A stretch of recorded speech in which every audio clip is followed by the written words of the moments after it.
As a psychic medium, I get downloads, and I always generally know when I'm supposed to come live, which if I listen to my guides, I'd be here at 1 o'clock in the morning, 3 o'clock in the morning, but, you know, girls got to work.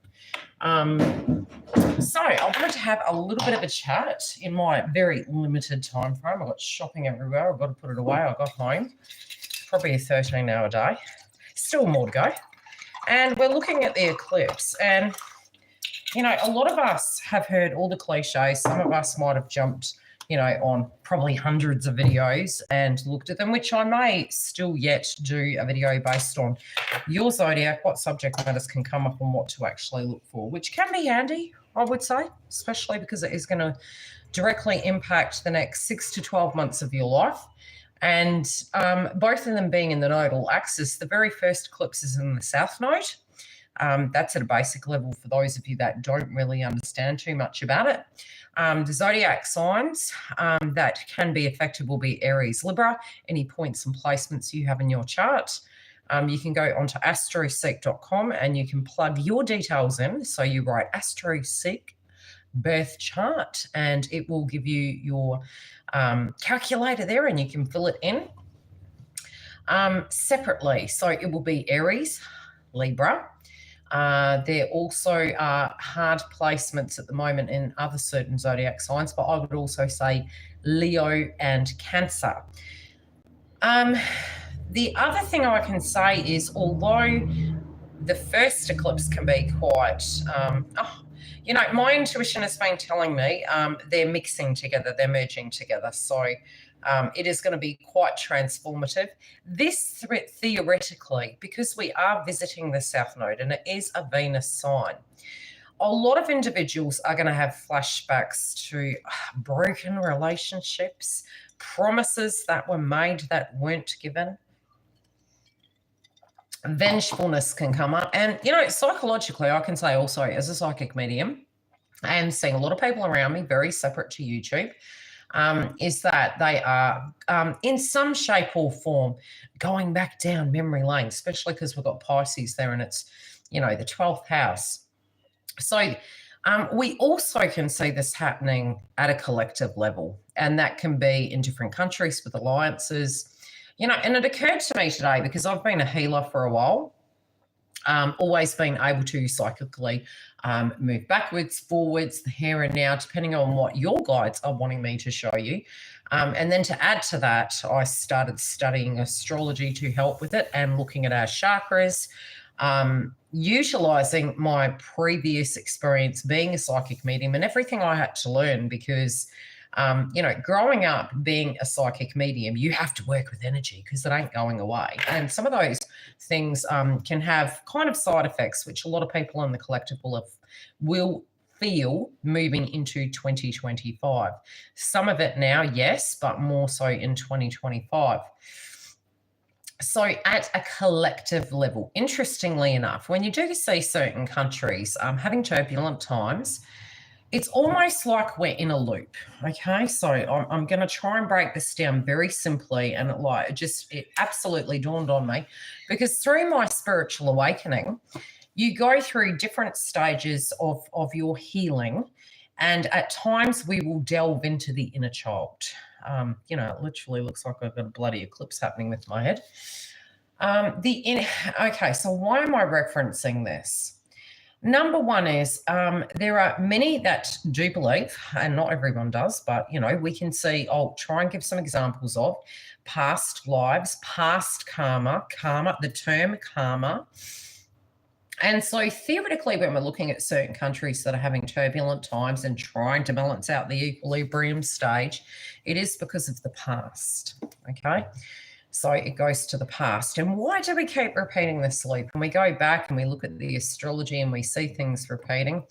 And, you know, sometimes we can have a very humanistic experience, especially certain individuals that are very psychic in nature. They would 100% understand what I'm saying because we have the 3D body. We have the 3D body and we have the out-of-body experience, which is very intuitive, very psychic.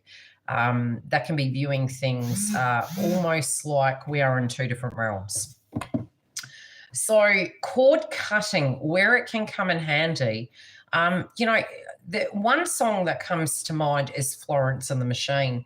And there was one song that really resonated with me. It was dragging that horse around. And, you know, when you do get to a certain stage in your life and you've been carrying baggage around, you've been carrying maybe the ideals of your parents, the ideals of family and past tense hurt situations, it does at a point become almost debilitating. It becomes disabling, where it's almost like you feel you're just bad at love, Hasley. You know, you're bad at love, you're bad at this, you're bad at that.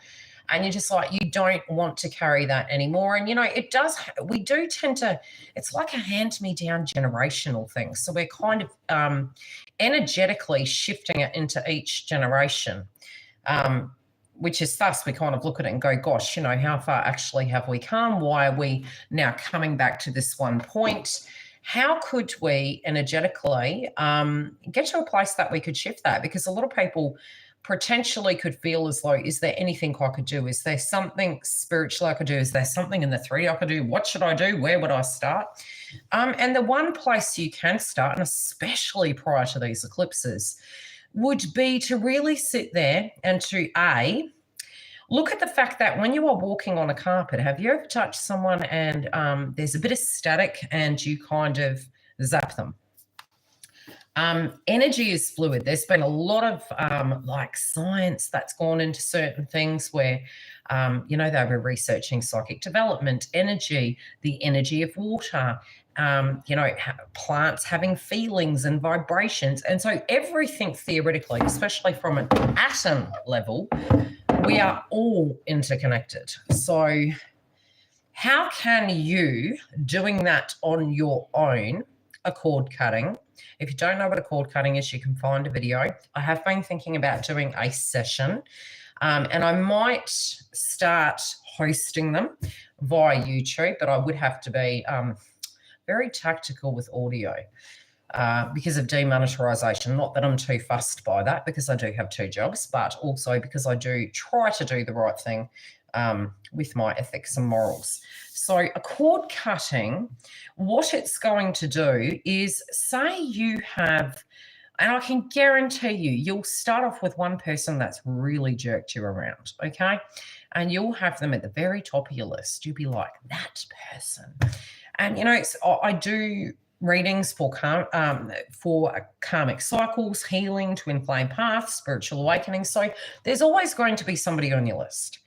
But at a point in your life, you can have some flashbacks and these people can start popping up. And if you were to sit there and literally close your eyes and say, look, I don't want to carry this around anymore. Not that it's not so much you're saying that the behavior that they exhibited was acceptable, that it was fair that you endured that circumstance.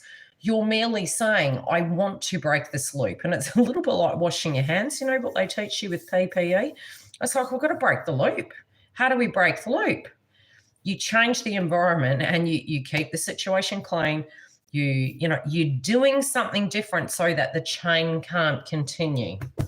And so this is an opportunity moving into this Libra eclipse that even you as an individual, if you are to be able to do that and to try and say to yourself, look, I don't want to carry that horse around anymore. I don't like what these people did. And you're going to sit there, you're going to close your eyes and you'll probably cry. You know, you can look at a guided meditation to do it, and it's okay to cry because it's a spiritual release. But to actually release those energies, whatever you're carrying, and to give it to your guides, to give it to whoever you believe. And what you're going to say is, I release you from this contract, from this karmic tie that we have together. And you can say any words you like. It's the intention that counts. And as you're saying that, you need to name the person's name or picture them as an energy. And you're going to then see them blow off into the wind. And they can be on their new journey and not repeat that cycle.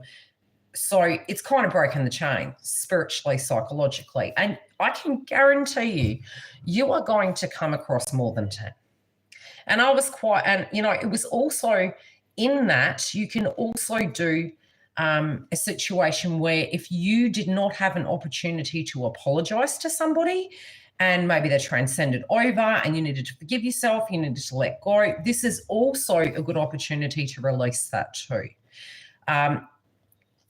It's better to do it prior to the eclipse. You can, as I mentioned, use a guided meditation, and what you're going to look for is a cord cutting. And then I would say, don't be surprised if you're emotional for about 1 to 2 days. But then clear all of the thoughts of those individuals for 2 weeks out of your head. Do not think of them. If you reach your mind and you're going back to a circumstance, it can be something terrible that happened to you.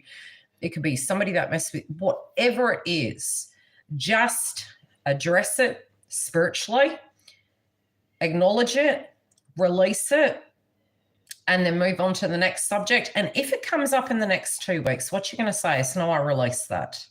I am no longer carrying that because it happened to me and it became baggage and I don't want to carry it. It was bad enough it happened. Why would I want to carry that right now? And so what that can actually spiritually do is, like a ripple, it can change the vibration of the earth, and that is going to spread to a different person and a different person and a different person. But for you spiritually, regardless of what it does for the collective, it's shifting your energy vibration. So think of it that way.